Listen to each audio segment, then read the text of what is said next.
AGVR creations YouTube channel ఆదరిస్తున్న మీ అందరికీ నమస్కారం అండి.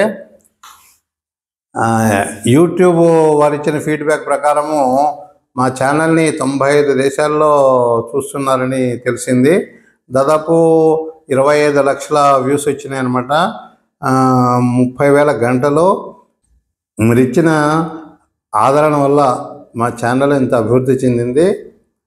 మీ అందరికీ కూడా దేశ విదేశాల్లో ఉన్న మా ఛానల్ శ్రేయోభిలాషులందరికీ కూడా ధన్యవాదాలండి.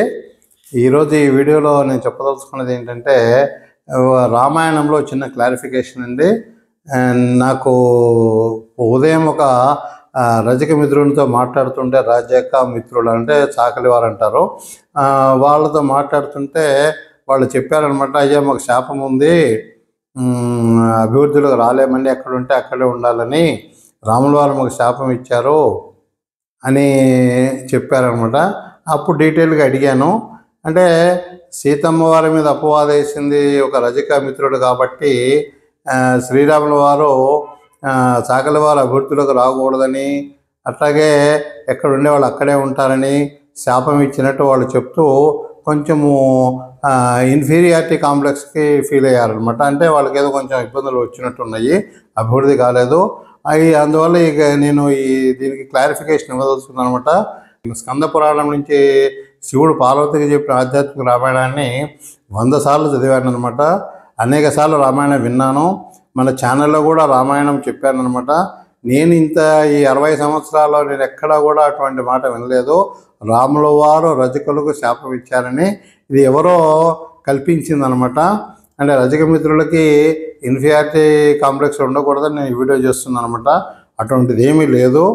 యాక్చువల్గా రామాయణంలో జరిగింది ఏంటంటే, రాముల వారు అరణ్యాలకు వెళ్ళిన తర్వాత కైకేయి తన తప్పు తెలుసుకొని రాముల వారి దగ్గరికి వెళ్ళి, అంటే భరతుడు వీళ్ళంతా వెళ్ళి కైకేయి రాముల వారిని క్షమించమని అడుగుతుంటుందన్నమాట.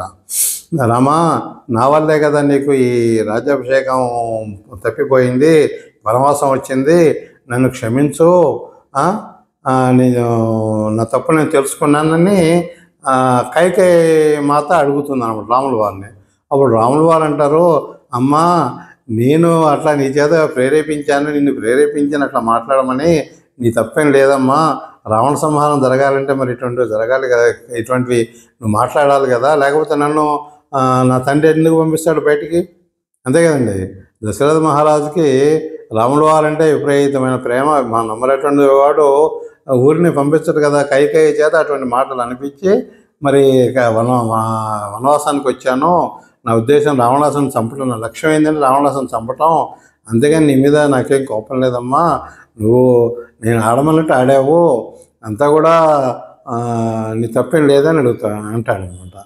అంటే అప్పుడు కైకేయి సరే అని మళ్ళీ అయోధ్యకు వచ్చేసేస్తుంది.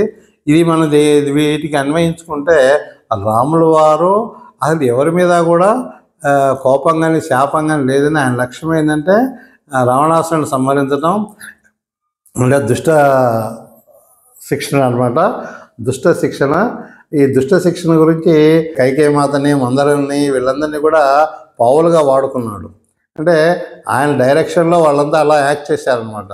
అట్లాగే సీతమ్మ వారి మీద రజకమిత్రుడు వేసిన అపవాదు కూడా రాముల వారి ప్రేరణ చేతనేనండి. అంటే అవతారం చాలించేటప్పుడు బ్రహ్మదేవుడు చెప్తాడు అనమాట, రమణ వచ్చేసాను వైకుంఠానికి అంటే, సరే అని రాముల వారు ఏం చేస్తారంటే సీతమ్మ వారిని ఏకాంతంగా పిలిచి, సీతమ్మ నీ మీద ఇట్లా అపవాదు కలిగిస్తాను, అపవాదికి నేను ఇచ్చేసినట్టు నిన్ను రాజబహిష్కరణ కింద లక్ష్మణ స్వామితో నేను పంపిస్తాను వాల్మీకి ఆశ్రమం దగ్గరికి, ఇక్కడ నీకు ఆల్రెడీ గర్భచిహ్నాలు ఉన్నాయి, లవకుశలు పుడతారు కదండి, కాబట్టి నువ్వు వాల్మీకి ఆశ్రమం దగ్గర కొన్నాళ్ళు ఉండు, అక్కడ నీకు పిల్లలు పుట్టిన తర్వాత వచ్చేసేసి ఒక శపథం చేసేసి భూదేవి మీద ప్రమాణం చెయ్యి, నేను కదా అంటే చెప్తాడనమాట. అట్లా అనేటప్పటికీ అదంతా జరుగుతుంది. కాబట్టి అదంతా రామాయణంతో ఇప్పుడు మనం చెప్పుకోవాల్సిన అవసరం లేదు. కానీ నేను చెప్పదలుచుకున్నది ఏంటంటే, రాముల వారి ప్రేరణ చేతనే మందర కైకేయి ఆ రోజు రాముల వారి పట్టాభిషేకానికి విఘ్నం కలిగించారు. అట్లాగే శ్రీరాముల వారి ప్రేరణతోనే ఈ రజకమిత్రుడు సీతమ్మ వారి మీద అపవాదు వేశాడు. కాబట్టి రాముల వారికి కానీ సీతమ్మ వారికి కానీ రజక మిత్రుల మీద ఎటువంటి కోపము లేదు, ఎటువంటి శాపము లేదు. మీరు నమ్మవాకండి. ఈ వీడియో ద్వారా నేను చెప్పదలుచుకున్నది ఏంటంటే, శ్రీరాములు వారు రజక కులానికి శాపం ఇచ్చారన్నది చాలా కల్పితమండి. అందులో వాస్తవం లేదు. రాముల వారికి ఎటువంటి కోపం లేదనమాట ఎవరి మీద కూడా. కాబట్టి ఎవరైనా సరే ఈ అపోహలో ఉంటే మాత్రం దూరంగా అండి. ఎందుకంటే ఇది ఓన్లీ అపోహే. నేను 100 సార్లు ఆధ్యాత్మ రామాయణం చదివిన అనుభవంతో చెప్తున్నాను. ఎక్కడా కూడా రాముల వారు రజకుణ్ణి శాపం ఇచ్చారన్నది ఎక్కడా లేదన్నమాట. రాముడే కాదండి, సీత ఎవరు కూడా రజకులకి శాపం ఇవ్వలేదు. ఇప్పుడు నాకు తెలిసి నా మిత్రులు కొంతమంది రజక మిత్రులు ఉన్నారు. వాళ్ళు ఫారిన్లో ఉన్నారు, బాగా ఆస్తిపరులు అయ్యారు, అన్ని విధాలు అభివృద్ధి చెందుతున్నారు. అంతేగాని ఎక్కడ రామాయణానికున్న రజకుల అభివృద్ధికి ఎక్కడా కూడా ఇది లేదండి, సంబంధం లేదు. రాముల వారు ఏమైనా శాపం ఇవ్వలేదు. రజక మిత్రులారా, మీరు వీటి మాత్రం తెలుసుకోండి. అంటే అందరు రజక మిత్రులు అనలేదు. నేను నాకు చిన్నప్పటి నుంచి కూడా చాలామంది రజక మిత్రులు ఉన్నారు. ఇవాళ ఒక మహిళా శ్రేయోభిలాషి ఏదో మాట్లాడుతూ అట్లా అనేటప్పటికీ నేను క్లారిఫికేషను ఆవిడకి ఇచ్చాను.